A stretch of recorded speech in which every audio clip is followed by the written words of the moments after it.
We're here at EuroBike and we're looking at one of the standout models at the show, the new Cervelo S3.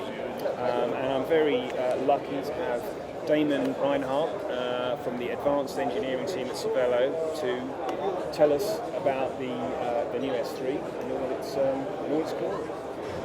First to you, Damon. So Damon, the S3 sits in the new range below the S5. Right. Who were you aiming the bike at, and what were you trying to achieve with it from a technical standpoint? The new S3 is aimed squarely at a hardcore racer, maybe a privateer racer who buys his own equipment. And because of that, it's less expensive than the S5, but still, because it's a racing bike, we wanted to make it faster. The Cervelo mission is to make every rider faster. So with the S3, we've given it some special features to accomplish that. The top tube and chain stays are mostly horizontal, and so they end up having very little effect on the aerodynamics.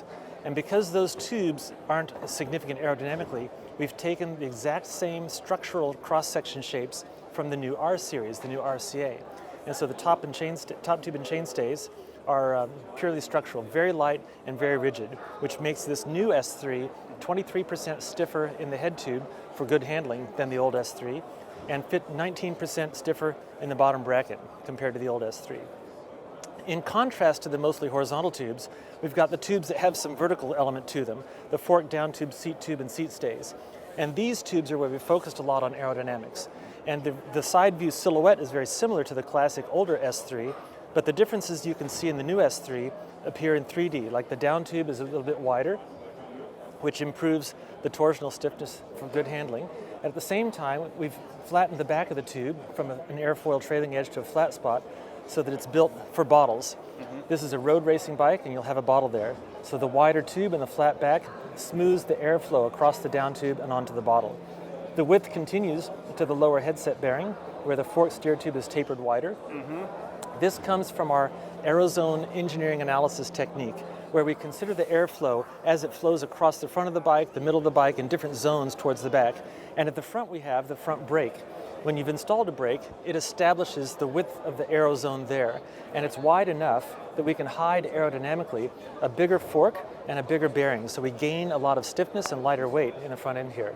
So the new S3, because of these tube shapes, is stiffer and more aero than the old S3 that it replaces. Also, if you look at the seat tube, the old S3 had a seat tube which went in front of the tire, and this one is intersected by the tire, where we've cut away the cross-section of the seat tube to help the rear tire draft off the seat tube. So the flow goes across the seat tube and onto the tire.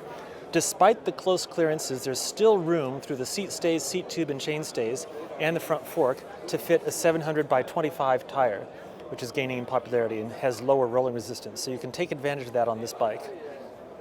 And in terms of materials used, has that changed between the new S3, the type of carbon layout that you're using? Yes, it has. The materials have changed from the old S3 to the new S3. We used the highest modulus materials in just the right places in the old S3. And with the new cross-sections of the new S3, we've gained enough moment of inertia to improve the stiffness without adding the expensive high modulus materials. Okay. So it's a tougher bike than the old S3. And that's why it's such a good fit with a racer, because you might not keep the rubber side down. You might fall off once in a while. And so the tougher fibers are good for a racing bike. It brings the price down compared to the old S3 as well.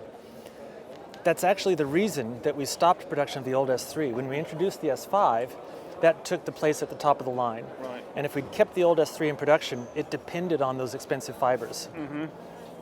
So yeah, so the design has enabled you to, in some respects, economize on the material and pass that benefit on to the end user.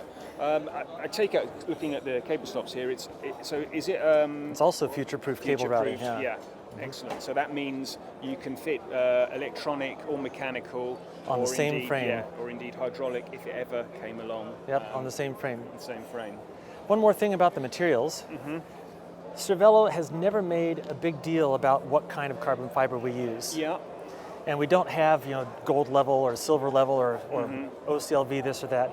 Instead, each frame model gets analyzed using FEA and laminate tools software to help us predict what will happen in the test lab. Right. And as we predict and test and improve prototypes, we put the right types of carbon in the right spots. Right. For example, high modulus is also brittle. It's stiffer, but it's not as strong.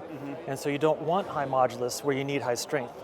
And if you add high modulus, then the hybrid laminate behaves differently. And so we predict that ahead of time. And so the resulting layup, even of a mid-range Cervelo like the S3, is complex. And to put a sticker on that says this type of fiber, it just doesn't do justice. And so our engineering tools and our predictive software let us mix the fibers in just the right places, in just the right amounts, and the right orientations to produce the best handling bike. It turns out that a lot of carbon fiber descriptions are very nice stories, but the description doesn't make the bike better. Using the fiber right is what makes the bike better. That's what we do at Cervelo. Sounds like a sensible approach, a very logical approach. In terms of comparing the S3 to the S5, to its top-of-the-line stablemate, what handling or what are the differences in handling or performance characteristics between the two models? Between the S3 and the S5, there are some differences. The S5 VWD weighs a little bit less. It's 990 grams for a frame. The S3 is 1,100 grams for the frame. That's a size 56, painted with all the hardware. So there's a difference in weight, the S5 being lighter. There's a difference in aerodynamics. The S5 and the S5 VWD both have the lowest drag of any road bike we've ever measured in the wind tunnel. The S3 is just about 4 watts higher drag than the S5, which puts it still near the bottom of the pile. The top of the pile, the higher drag bikes are up to 32 watts higher drag. So just 4 watts off the very best is a very aerodynamic bike in the S3. So those are the main differences. A little bit difference in weight, a little bit difference in aerodynamic performance, but still very good in both cases. Okay. Anything else you can tell us about the bike in terms of build? When you design a bike, do you have, say, a particular type of work for this type of bike? Do you have a particular sort of wheel in mind, like a particular rim depth or wheel material that you're designing the frame around? Yes, when we design a bike, we have the Vroom & White Design Bicycle Design Guidelines. Right. It's a book that we've put together to augment the other frame requirements from the different component manufacturers. And we don't have just one group or one wheel in mind. We make sure that the bike is compatible with all of them. Right. So Campagnolo, Shimano, SRAM, other groups, all the wheels, including the latest, widest wheels. We've added more clearance for tires and also for rims so that you can use all the wheels that we know of in existence today. Sounds good. And this bike is available as of now, or it will be in December? In December. Yeah, to dealers in December. So into the shops in early springtime. Early spring. Midwinter, early spring. Yeah. Something to look forward to in 2014. Then. Yep. Thanks very much. My pleasure. Cheers.